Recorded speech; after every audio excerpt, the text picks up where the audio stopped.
Ô Sauveur,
Que le Seigneur vous bénisse.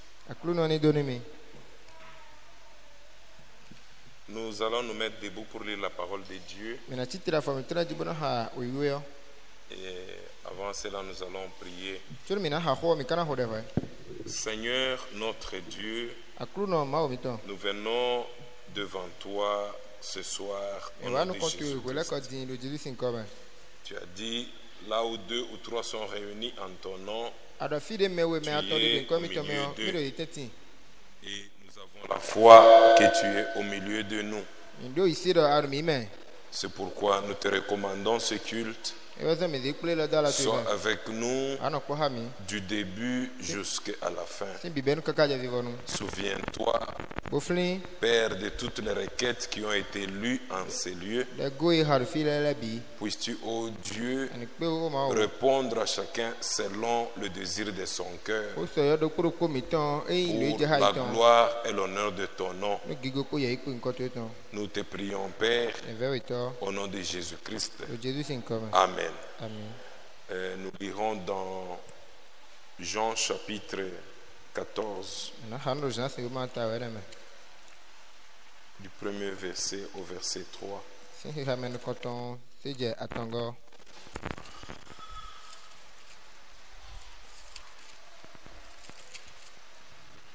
Que votre cœur ne se trouble point. Croyez en Dieu et croyez en moi. Il y a plusieurs demeures dans la maison de mon Père. Si cela n'était pas, je vous l'aurais dit. Je vais vous préparer une place. Et lorsque je m'en serai allé et que je vous aurai préparé une place, je reviendrai et je vous prendrai avec moi, afin que là où je suis, vous soyez aussi. Luc chapitre 21, le verset 28.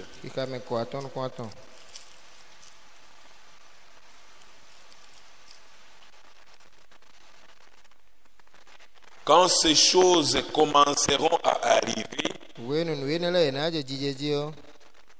redressez-vous et levez vos têtes, parce que votre délivrance approche. Que le Seigneur ajoute ses bénédictions à la lecture de sa parole. Vous pouvez vous asseoir. Nous avons, depuis la semaine passée, commencé à parler du retour de Christ.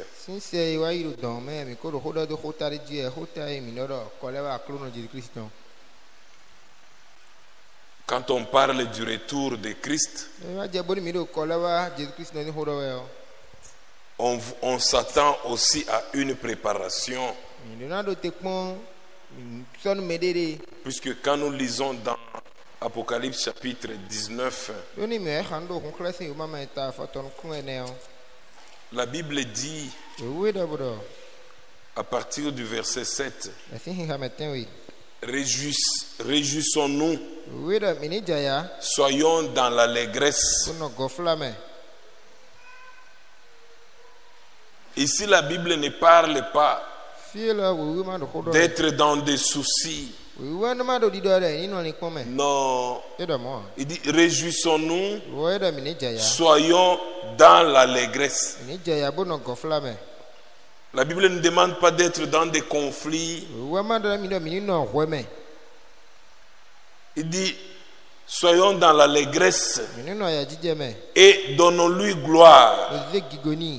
Car les noces de l'agneau sont venues. Son épouse s'est préparée. Et il lui a été donné de se revêtir d'un fin lin éclatant, pur, car le fin lin, ce sont les œuvres justes du saint.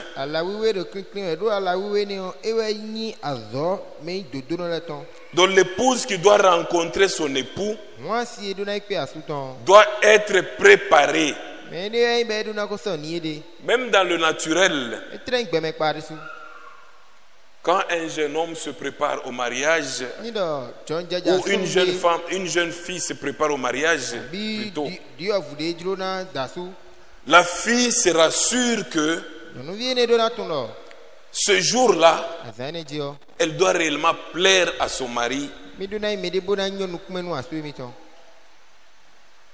Les autres peuvent continuer leur vie comme normalement, mais elle se prépare. Même toutes celles qui vont l'entourer peut venir dans leur manière, mais elle est sérieuse. Pourquoi elle doit rencontrer son époux?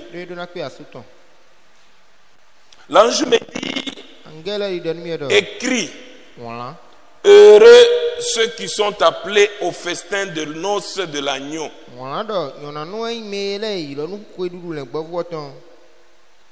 Puis il me dit, ces paroles sont les véritables paroles de Dieu. Oui, bien-aimés, nous devons nous préparer. Le Seigneur revient bientôt. Quand nous voyons tout ce qui se passe dans le monde, lisons d'abord Jérémie chapitre 25 et nous allons revenir dans Luc. Jérémie chapitre 25.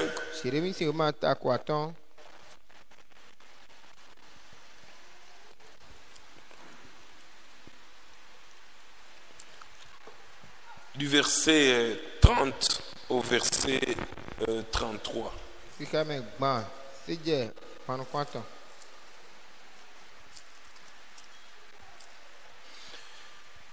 Et toi, tu leur prophétiseras toutes ces choses. Et tu leur diras, l'Éternel rugira d'en haut, de sa demeure sainte, et fera retentir sa voix. Il rugira contre le lieu de sa résidence. Il poussera des cris comme ceux qui foulent au pressoir contre tous les habitants de la terre. Le bruit parvient jusqu'à l'extrémité de la terre. Car l'Éternel est en dispute avec les nations. Il entre en jugement contre toute chair. Il livre les méchants aux glaives, dit l'Éternel. Ainsi parle l'Éternel des armées. Voici, la calamité va de nation à nation. Une grande tempête s'élève des extrémités de la terre. Ceux que tuera l'Éternel en ces jours seront étendus d'un bout à l'autre de la terre. Ils ne seront ni pleurés, ni recueillis, ni enterrés. Ils seront comme du fumier sur la terre. Si nous nous arrêtons d'abord au verset 32, il dit, quand nous voyons sous tout cela, il dit, ainsi parle l'Éternel des armées, voici la calamité va de nation à nation. Bien-aimés frères et sœurs, ceci s'accomplit sous nos yeux.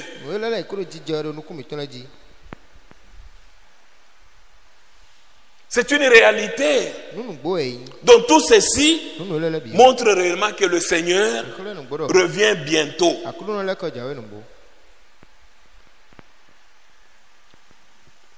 Nous devons savoir que ce que l'Éternel a prédit doit s'accomplir.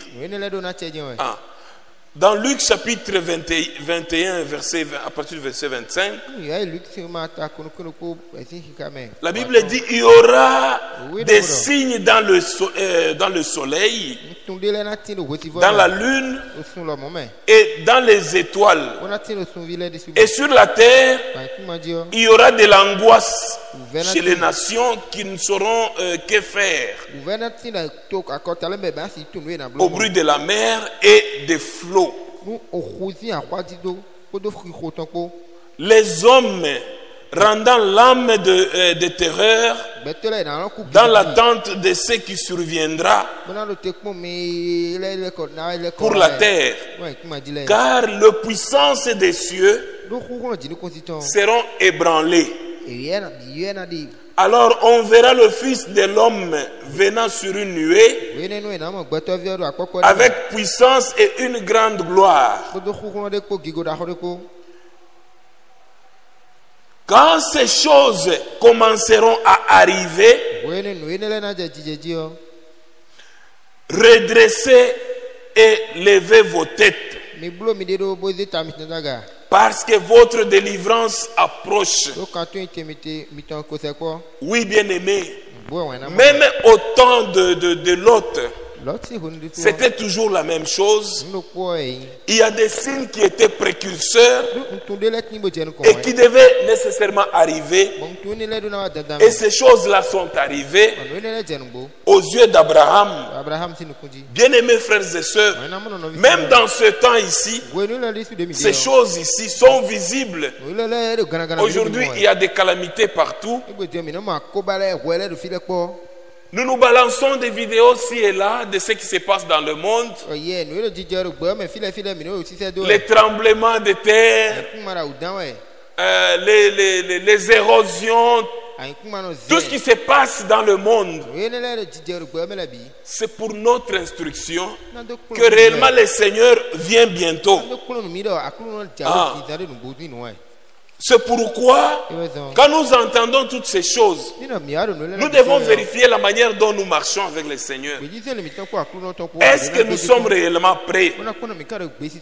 Puisque ce qui arriva au temps de Noé, ce qui arriva au temps de Lot, arrivera aussi pareillement. Au temps de Lot, ou au temps de Lot, le Seigneur a envoyé. Quand nous lisons dans Genèse chapitre 18 et Genèse chapitre 19, il envoya 2 anges à Sodome. Oui, quand ces anges sont arrivés, c'était pour accomplir ce que Dieu avait déjà prédit.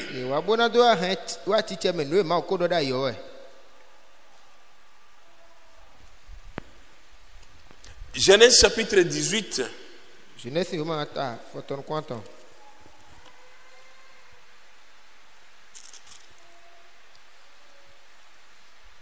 À partir du verset 1er, l'Éternel lui apparut parmi les chênes de Mamré,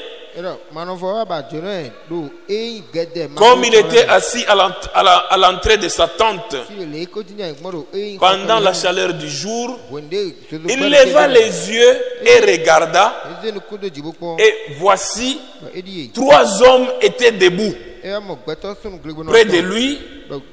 Et quand il les vit, il courut au-devant d'eux depuis l'entrée de sa tente et se prosterna à terre.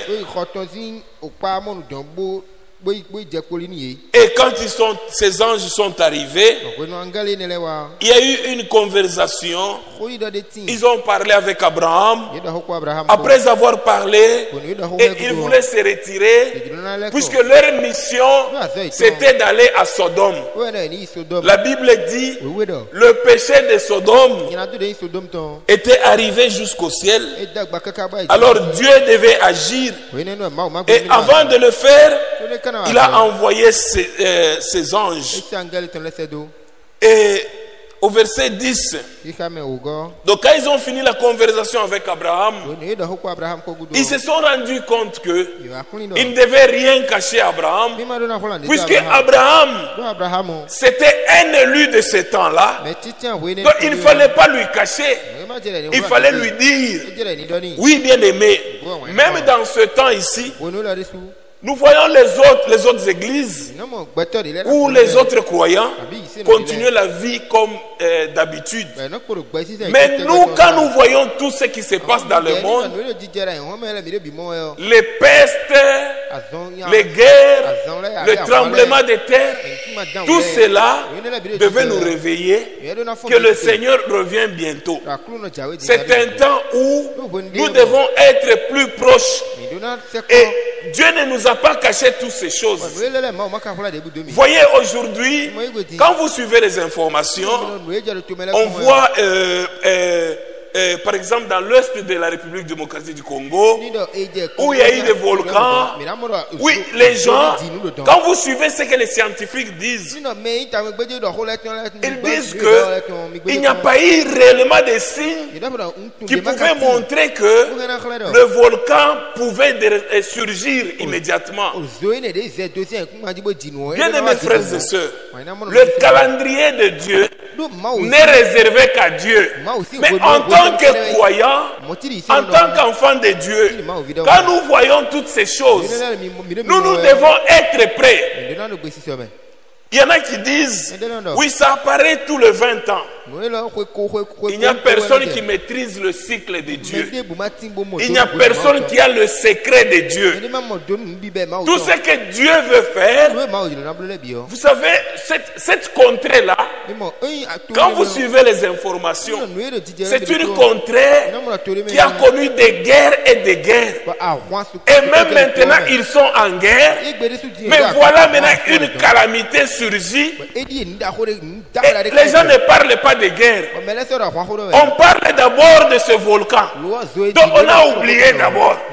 Pourquoi? Pendant que l'homme se prépare, l'homme se dit, nous voulons sécuriser cette contrée. Ça, c'est l'intelligence de l'homme. C'est son savoir. Il dit non, nous devons militariser. C'est bien tout ça. Mais Dieu, il y a quelque chose qui les a échappés. Puisqu'ils devaient prendre des précautions contre le volcan. Mais ils ont pris des précautions contre les rebelles et autres. Mais Dieu est venu montrer qu'il est au-dessus de tout. Bien aimés frères et sœurs, puisque s'ils savaient que le volcan se préparait, ils allaient appeler les volcanologues du monde, les experts du monde, pour pouvoir peut-être empêcher cela. Mais eux, ils étaient en train de lutter contre l'insécurité. Mais la Bible dit, lorsque les gens diront paix et sûreté, alors une ruine soudaine les surprendra. Bien aimés frères et sœurs, c'est pourquoi c'est bien de balancer ces vidéos, c'est bien de balancer les témoignages. Non, la maison de tel a été épargnée, c'est bien. Mais nous, en tant qu'enfants de Dieu, en tant qu'élus de cet âge, nous devons redresser nos têtes. Ce n'est pas le temps de regarder à gauche, ce n'est pas le temps de regarder à droite. Ça, c'est le temps où nous devons redresser nos têtes, puisque notre délivrance approche. Oui, bien-aimés, on revient au temps d'Abraham. Donc quand il y a eu conversation, ces anges sont venus parler à Abraham. Mais alors, pendant qu'ils voulaient retourner, ou ils voulaient continuer leur mission, Dieu ne cache jamais des choses qui sont secrètes à ses prophètes. Oui, bien aimé, même dans cet âge, Dieu nous a parlé et il nous a donné tous les matériels possibles pour notre préparation. Au temps d'Abraham, quand il y a eu conversation, voyez, bien aimé, les anges, ils ont conversé avec Abraham. Et maintenant, quand on arrive au verset 17, Genèse 18, alors l'Éternel dit, cacherai-je à Abraham ce que je veux faire? Amen. Cacherai-je à Abraham ce que je veux faire? Abraham deviendra certainement une grande nation, une nation grande et puissante.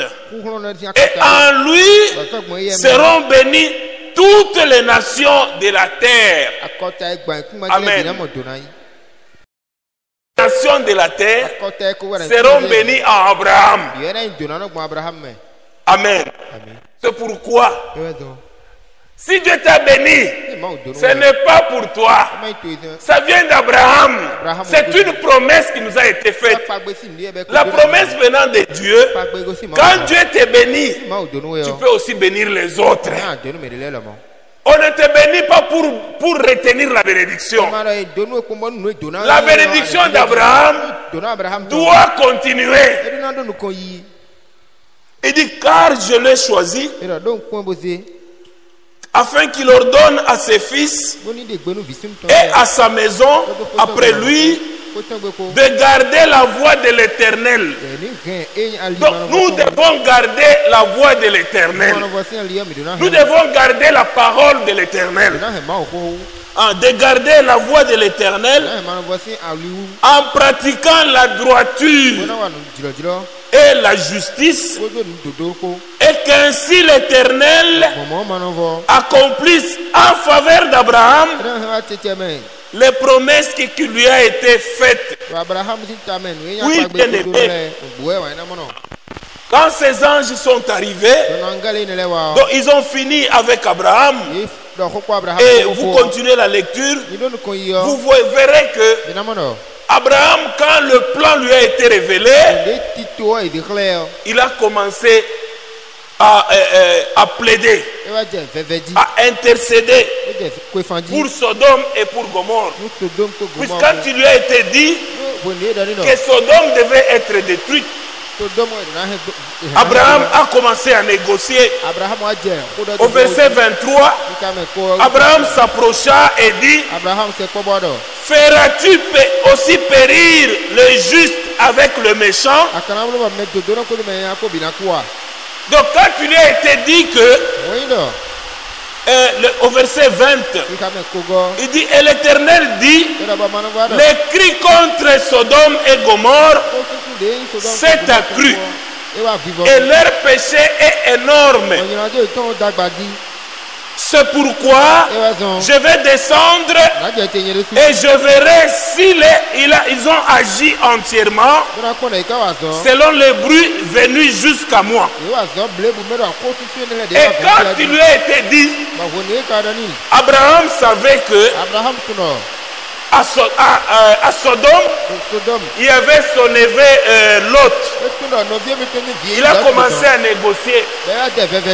Il négocie avec l'Éternel. Il dit, Abraham s'approcha et dit, feras-tu aussi périr les justes avec le méchant? Peut-être y a-t-il 50 justes au milieu de la ville. Donc vous voyez que Abraham a négocié. Il a commencé à demander. Il dit, Seigneur, là où tu vas, maintenant si tu trouvais qu'il y a 50 justes, vas-tu détruire la nation? Le Seigneur dit, si je trouve 50, je ne détruirai pas.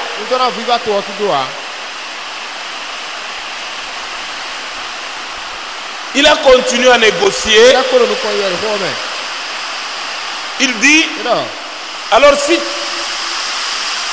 de ces 50, il manque 5 et que tu trouvais 45,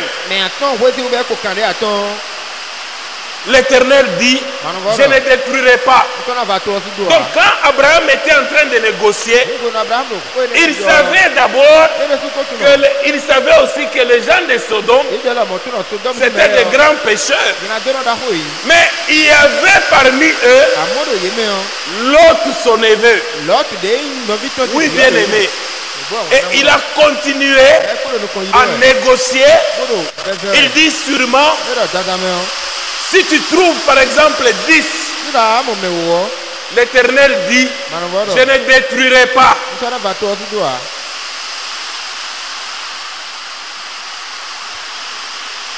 Au verset 30, il dit, Abraham dit, que le Seigneur ne s'irrite point.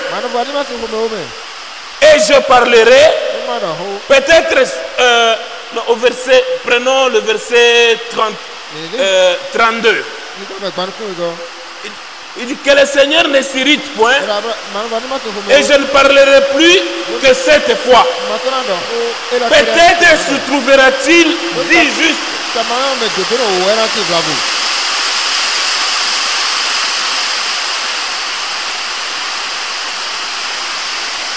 On va un peu chanter.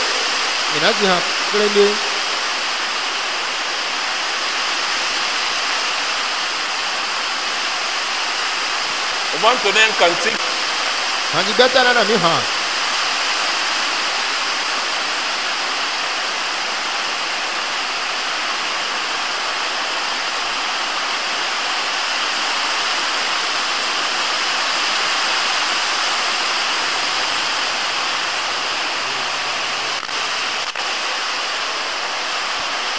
Adorons avec foi le Sauveur. Nous joyons au serré de parents, tout joyeux, bénissons le Seigneur. Chantons et célébrons ses louanges. Adorons avec foi le Sauveur. Nous joyons au céleste parents, tout joyeux, bénissons le Seigneur. Chantons et célébrons ses louanges. Adorons avec foi le Sauveur. Nous joignons au céleste pardon. Gloire à Dieu, gloire à Dieu, gloire à Dieu. Que ce chant retentisse en tout lieu. Gloire à Dieu, gloire à Dieu. Que ce chant retentisse en tout lieu. Oh, gloire à Dieu, gloire à Dieu. Gloire à Dieu. Que ce chant retentisse en tout lieu. Gloire à Dieu, gloire à Dieu. Que ce chant retentisse en tout lieu. Oh, Dieu dansant incomparable là-haut du ciel envoya son Fils unique. La terre et les cieux en ce jour. Seigneur, son bouche ce plan. Oh, gloire à Dieu, gloire à Dieu. Oui, gloire à Dieu. Mon frère, que ce chant retentisse en tout lieu. Gloire à Dieu, gloire à Dieu. Que ce chant retentisse en tout lieu. Oh, gloire à Dieu, gloire à Dieu, gloire à Dieu. Que ce chant retentisse en tout lieu. Gloire à Dieu, gloire à Dieu. Que ce chant retentisse en tout lieu. Oh, le châtiment qu'il faut condamner.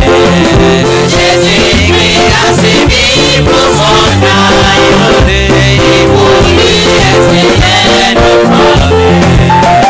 En mourant de se demander. Oh, gloire à Dieu, gloire à Dieu, gloire à Dieu. Que ce chant retentisse en tout lieu. Gloire à Dieu, gloire à Dieu. Que ce chant retentisse en tout lieu. Gloire à Dieu, gloire à Dieu, gloire à Dieu. Que ce chant retentisse en tout lieu. Gloire à Dieu, gloire à Dieu. Que ce chant retentisse en tout lieu.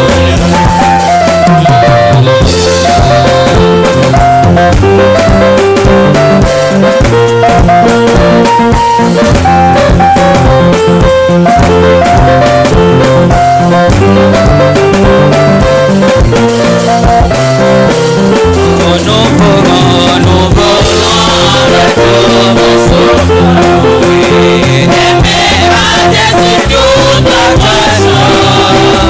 Emmène ton amour dans notre cœur.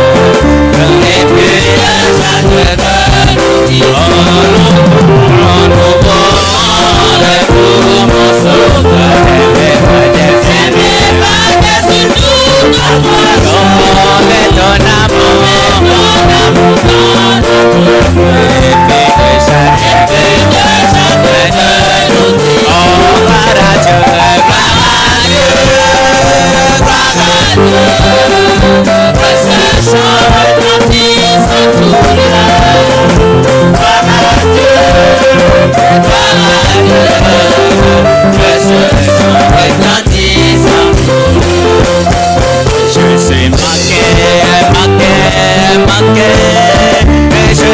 manqué partout je vais. Et je sais manquer. Tout le monde sans savoir qui je sais. Et je sais sceller. Je sais sceller par l'esprit divin. Je sais manquer. Je suis manqué partout. Et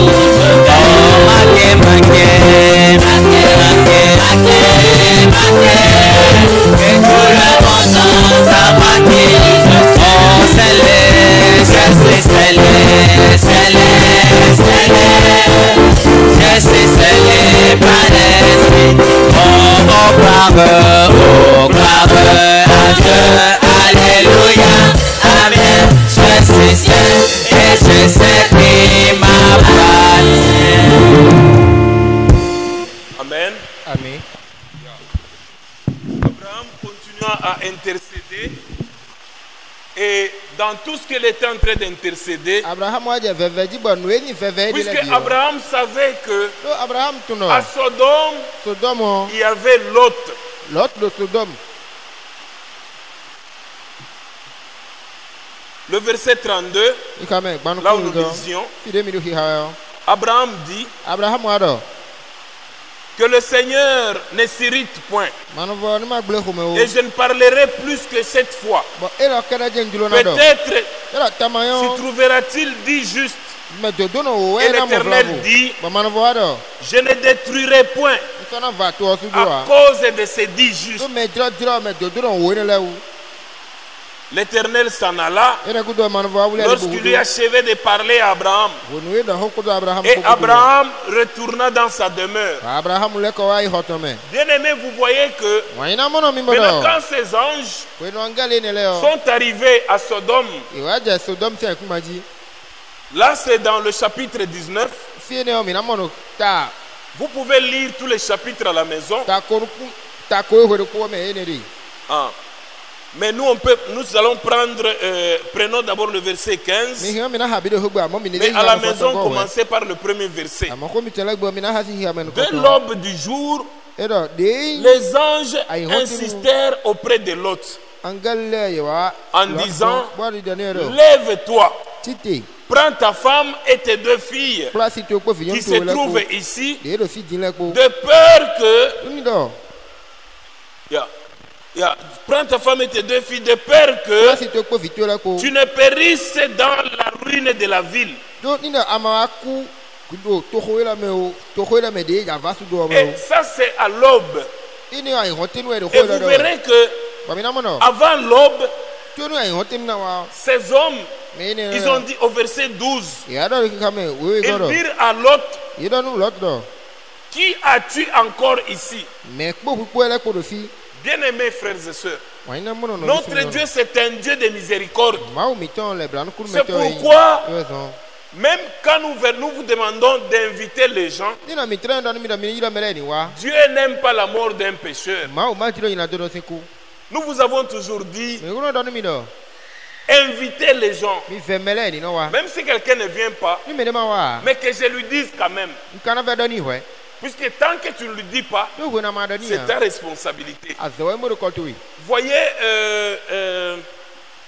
Corneille, quand il a invité Pierre, la Bible dit, Pierre à l'arrivée dans la maison de Corneille, il a trouvé que la maison était remplie. Corneille avait déjà invité ses parents et ses amis. Pourquoi? Pour écouter la parole de Dieu. Puisqu'il avait besoin que ses parents et ses amis soient sauvés. Lot a fait aussi la même chose. Ces hommes dirent à Lot, qui as-tu encore ici? Gendre, fils et filles, et tout ce qui t'appartient dans la ville, fais-les sortir de ces lieux. Car nous allons détruire ces lieux. Parce que le cri contre ses habitants est grand devant l'Éternel. L'Éternel nous a envoyés pour les détruire. Mais écoutez le verset 14. Lot est sorti et parla à ses gendres qui avait pris ses filles. Il dit, levez-vous, dit-il, sortez de ces lieux, car l'Éternel va détruire la ville. La Bible dit, mais aux yeux de ses gendres, il parut présenter. Donc pour ses gendres, il dit, ah, ce beau-père aussi, il n'a rien à dire ou quoi. Donc eux pensaient qu'il présentait. Mais l'affaire était déjà résolue. Sodome devait être détruite. C'est ainsi que le lendemain, à l'aube, les anges insistèrent auprès de Lot en disant, puisque peut-être Lot se souciait encore de ses gendres, il se demandait, est-ce que je vais encore insister? Bien aimés frères et sœurs, nous devons inviter les gens. Dans cet âge, dans ce temps que nous nous préparons à l'enlèvement de l'église. Nous ne nous préparons pas pour aller en Europe, pour aller aux États-Unis, pour avoir l'argent, pour construire des maisons. Non, nous nous préparons puisque le Seigneur revient bientôt. Notre message est différent. Puisque ailleurs, les gens, quand ils vont à l'église, c'est pour avoir l'argent. C'est pour être bénis. Mais nous sommes déjà bénis. Puisque nous avons une promesse. En Abraham, toutes les nations seront bénies. Donc c'est une automatisme, c'est automatique. Amen. Nous sommes déjà bénis. Nous n'allons pas chercher, Seigneur, bénis-moi. Je suis déjà béni.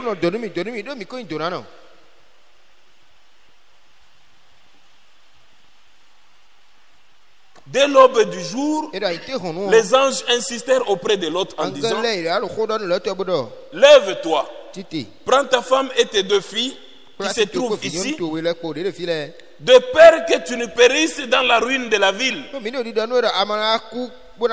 Puisque Dieu avait déjà résolu qu'il y aurait ruine de Sodome. Au verset 17, après les avoir fait sortir, l'un d'eux dit, sauve-toi pour ta vie. Sauve-toi pour ta vie. Amen. Ne regarde pas derrière. Et ne t'arrête pas dans toute la plaine.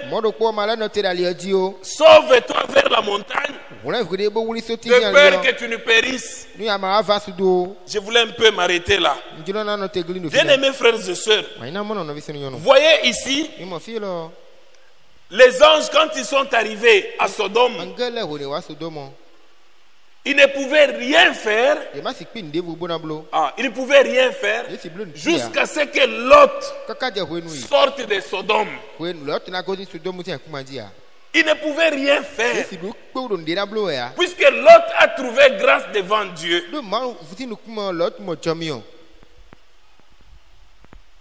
Voyez, il dit, après les avoir fait sortir, l'un d'eux dit, sauve-toi pour ta vie. Ne regarde pas derrière toi. Ne regarde pas derrière toi. Non. Vous savez, en cette période ici, on pouvait prendre un peu de l'alcool. Non, ne regarde pas derrière. Ne regarde pas derrière. Sauve-toi.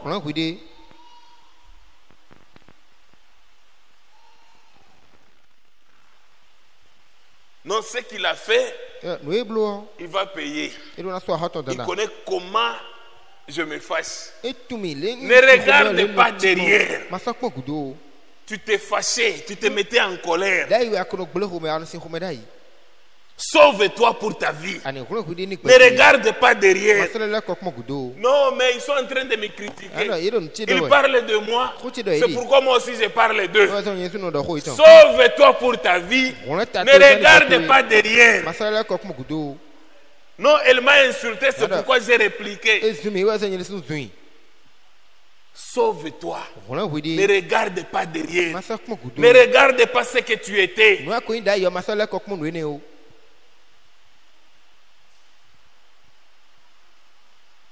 Ne regarde pas ta vie passée. Redresse ta tête vers le haut.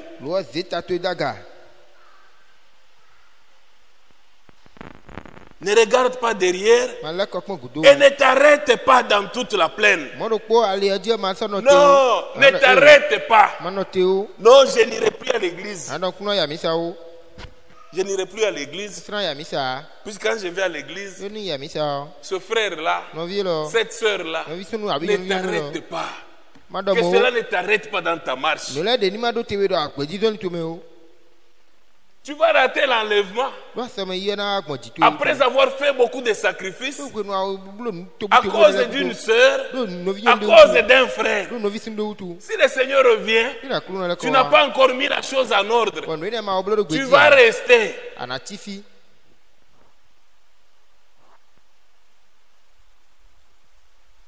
Ne t'arrête pas.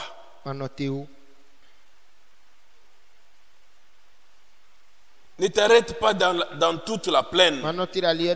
Sauve-toi vers la montagne, de peur que tu ne périsses.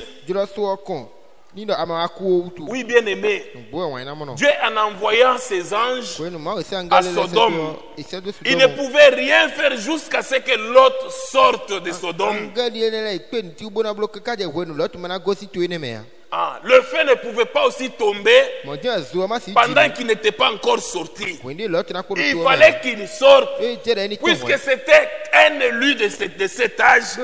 Donc Dieu l'avait déjà prédestiné à cause de lui. Donc vous voyez que même ces gens en le tirant, quand vous lisez, ils ont commencé même à le tirer par force.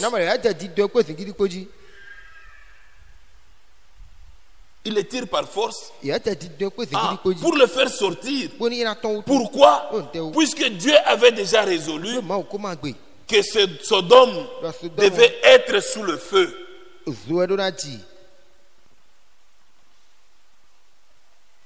Il ne pouvait rien faire avant que l'autre ne sorte.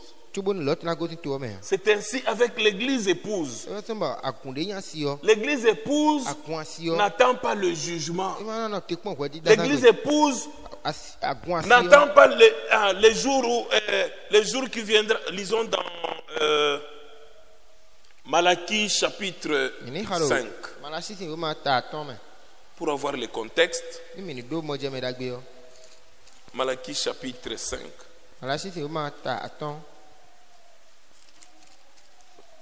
Donc chapitre 4, excusez.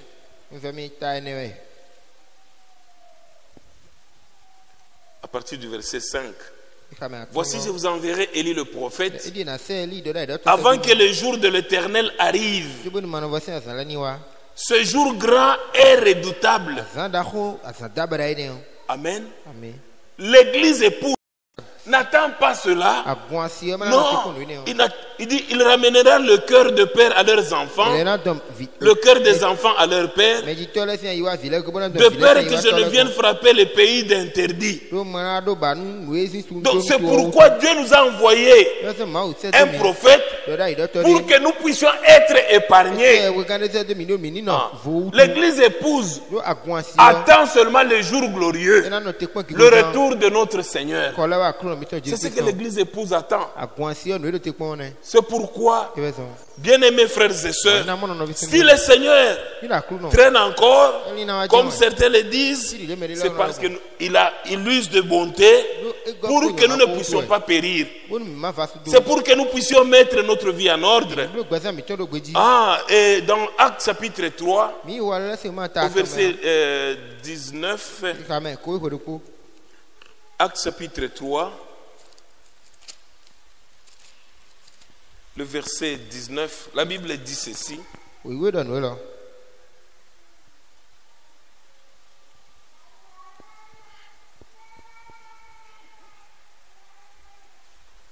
Je ferai paraître des prodiges en haut dans le ciel. Non, excusez, c'est pas ça. Ouais. Repentez-vous donc et convertissez-vous. Pour que vos péchés soient effacés. Afin que de temps de rafraîchissement vienne de la part du Seigneur. Et qu'il envoie celui qui vous a été destiné, Jésus-Christ, que le ciel doit recevoir jusqu'au temps de rétablissement de toutes choses. Jusqu'au temps de rétablissement de toutes choses dont Dieu a parlé anciennement par la bouche de ses saints prophètes d'autrefois. Dieu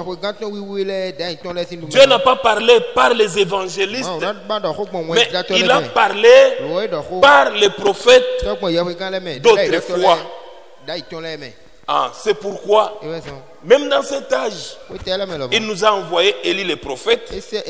C'est pour nous retourner à la foi de nos pères apostoliques, pour nous retourner à la parole de Dieu, nous sortir des coutumes, nous sortir des traditions, nous sortir des religions, nous retourner à la foi apostolique. Bien-aimés frères et sœurs, c'est pourquoi nous, en venant ici, nous venons pour nous préparer. Comme le Seigneur l'a dit, il dit, je vais vous préparer une place. Dans Jean 14, là où nous avons lu.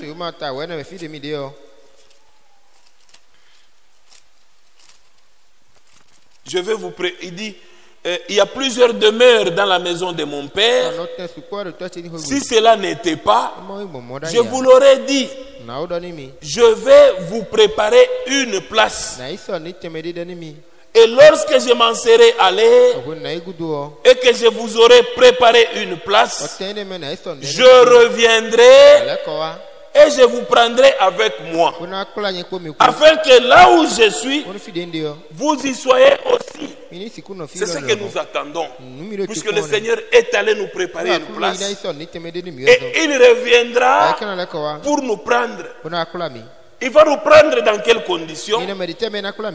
Il va nous prendre si nous sommes réellement prêts, si nous sommes réellement bien préparés. C'est pourquoi nous devons, bien aimer, nous préparer. S'il y a des choses à arranger, c'est aujourd'hui que nous devons arranger cela. Puisque personne ne connaît les jours ni l'heure que le Seigneur vient. Ça, c'est un secret. Il n'y a aucun prophète, aucun évangéliste qui connaît les jours du Seigneur. Mais seulement, il y a des signes qui ont été donnés. Il dit, lorsque vous verrez toutes ces choses ici, ces tremblements de terre, ces guerres, sachez que votre rédemption est proche. Oui, bien aimé. 1 Thessaloniciens chapitre 4, nous allons terminer par là. 1 Thessaloniciens chapitre 4, à partir du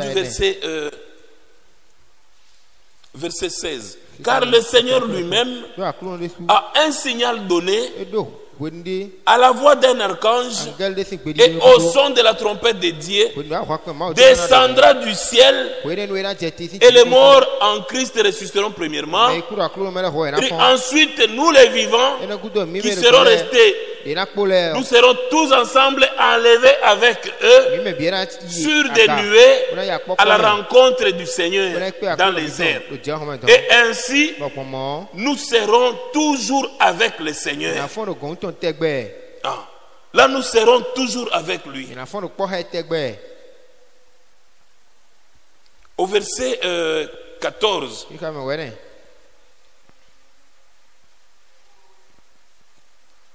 Voici en effet ce que nous vous déclarons.